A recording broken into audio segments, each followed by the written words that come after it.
আল্লাহ তাআলা কোরআনে বলেছেন, নিশ্চয়ই কষ্টের সাথে স্বস্তি রয়েছে। দরিদ্র বোন রহিমা, যে ছিল দরিদ্র এক সংসারের গৃহিণী, একদিন আল্লাহর এক নেক বান্দির পরামর্শ তার জীবন বদলে দিয়েছিল। চলুন শুনি কিভাবে তার এক জোড়া কানের দুল বিক্রি করে শুরু করেছিলেন তার পোল্ট্রি ফার্মের সফর। বন্ধুরা, গল্পটি যদি ভালো লাগে বন্ধুদের সাথে শেয়ার আর একটি কমেন্ট করতে ভুলবেন না। রহমতপুর গ্রামে ছোট্ট একটি কুটিরে থাকতো রহিমা। সে সকাল সকাল ঘুম থেকে উঠে কাজে হাত লাগালো। তার স্বামী একজন সাধারণ কৃষক। সে মাঠে কাজ করত। আমি এত দেরিতে ঘুম থেকে উঠলাম, স্বামী না খেয়ে কাজে চলে গেল। এটা করা আমার একদম উচিত হয়নি। এখন দুপুর পর্যন্ত তাকে না খেয়ে থাকতে হবে। কি কষ্ট হবে। তাড়াতাড়ি করে রান্নার কাজটা শেষ করে ফেলি। সময় হয়ে গেছে, এখনই মনে চলে আসবে। কিছুক্ষণ পর আনিস ফিরে আসলো। রহিমা তাড়াতাড়ি করে রুটি ও ডাল বানিয়ে খেতে দেয়। আনিস খেয়ে বলে, আজ জোহরের নামাজ পড়ে কাজে যাব। তুমি ঠিক সময়ে দুপুরের খাবার খেও আর নিজের যত্ন নিও। আমি কাজ শেষ করে তাড়াতাড়ি চলে আসব। আপনি না খেয়ে কাজে যাবেন না? সকালে আপনি না খেয়ে কাজে চলে গেছেন। আমার খুব খারাপ লাগছিল। আপনি আমাকে ডাকতে পারতেন। আমি যেমনটা পারতাম আপনাকে নাস্তা খাইয়ে দিতাম। আমার একটু বেশি তাড়া ছিল, তাই আমি আর তোমাকে ডাকিনি। দেরি হয়ে যাচ্ছে, এখন আমি যাই। তুমি সময় মতো খেয়ে নিও। আনিস বেরিয়ে যাওয়ার পর রহিমা দেখে ঘরে তেল, লবণ, সবজি কিছুই নেই। দিশেহারা হয়ে সে রহিমকে আবার ডাকে। আনিস, একটু দাঁড়াও, আমার কথা শুনে যাও। কতবার বলেছি এভাবে পেছন থেকে ডাকবে না। কি বলতে চাও বলো তাড়াতাড়ি। বাজার শেষ, কিছুই নেই। আজকে যদি কিছু না আনো, কালকে সকালে রান্না করতে পারবো না। আমি কি নিয়ে আসবো? মাস শেষ হতে এখনো 3 দিন বাকি। মালিকের কাছে 100 টাকা ধার করেছিলাম, তা এখনো ফেরত দেয়নি। এখন কি তিনি আমাকে ধার দেবেন? আমি যদি লেখাপড়া জানতাম, তাহলে কিছু কাজ করে সংসারে সাহায্য করতে পারতাম। আল্লাহ যা দিয়েছে তাতেই সন্তুষ্ট থাকো। আমি দেখছি, তুমি ঘরে যাও।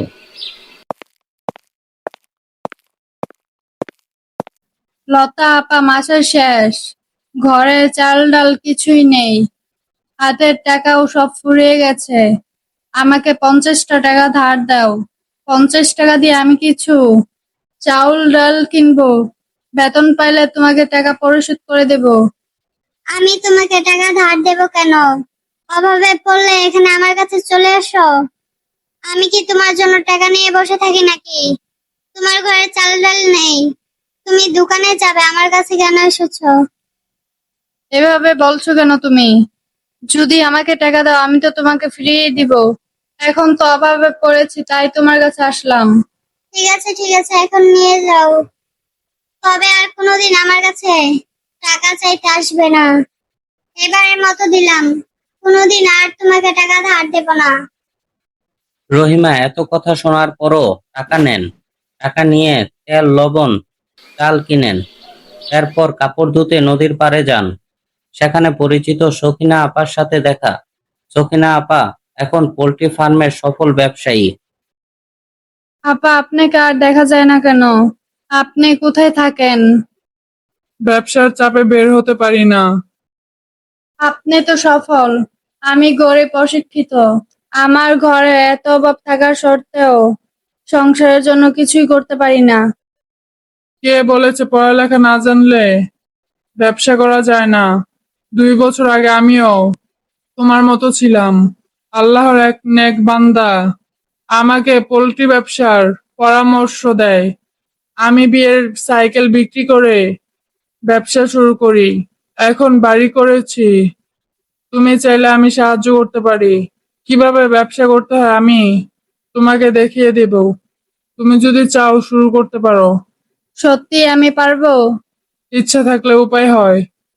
আল্লাহর ইচ্ছায় তুমিও পারবে। শুধু চেষ্টা করো। আমি তো আছি, তোমাকে পরামর্শ দেব। আর তুমি শুধু সেইভাবে কাজ করবে। দেখবে ইনশাল্লাহ সফলতা আসবেই।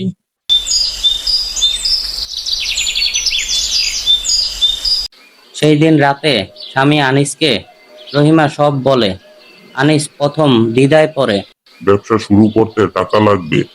আমি তো যে মাইনে পাই তা দিয়ে সংসার চালাতে পারি না। তাহলে কিভাবে ব্যবসা শুরু করব বলো? আমার মার দেওয়া 2 জোড়া কানের দুল বিক্রি করলেই হবে। সকিনা আপাও তার বিয়ের সাইকেল বিক্রি করেছিল, সে তো এখন সফল হয়ে গেছে। ইনশাল্লাহ আমরাও সফল হতে পারবো। ঠিক আছে বউ, তুমি যেহেতু এত আত্মবিশ্বাসের সাথে ব্যবসাটি করতে চাচ্ছ, আমি তোমাকে বাধা দিব না। আমি তোমার সাথে আছি। তুমি ব্যবসাটি অবশ্যই করবে, আর ইনশাআল্লাহ আমরা সফল হতে পারবো। আনিস কিছু মুরগি বাজার থেকে নিয়ে এসে ছোট পরিসরে তারা ব্যবসা শুরু করে।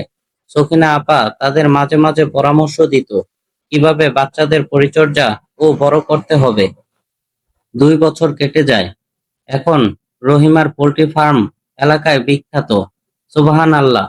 এখন তার ফার্ম থেকে প্রতিদিন 40 থেকে 50টি মুরগি বিভিন্ন দোকানে যায়। একদিন সকালে এক দোকানি এসে বলে, ভাই, আজ 60টি মুরগি চাই। আরেকজন এসে বলে, আজকে 50টি মুরগি দিতে হবে। আনিস অবাক হয়ে রহিমাকে বলে, তুমি প্রমাণ করে দিলে পড়ালেখা না জানলেও ইচ্ছা আর আল্লাহর সাহায্যে মানুষ বড় হতে পারে। আমি গর্বিত তোমার মতো বউ পেয়ে। সেদিন সকিনা আপা যদি পরামর্শ না দিতেন, আমি হয়তো আজ গৃহবধূ হয়ে কষ্ট করতাম। সবাইকে আমার পরামর্শ দাও আর নাও, কখনো হতাশ হও না। ইসলামে পরিশ্রম ও সৎ উপায়ে উপার্জনের কোনো বিকল্প নেই। কেউ ছোট থেকেও আল্লাহর উপর ভরসা রেখে বড় হতে পারে। আর অপরকে সুপরামর্শ দেওয়া একটি বড় নেক কাজ। আপনার কাছে গল্পটি কেমন লাগলো কমেন্টে জানাতে ভুলবেন না। লাইক, শেয়ার, চ্যানেলটি সাবস্ক্রাইব করবেন। দেখা হবে নতুন গল্পে ইনশাআল্লাহ।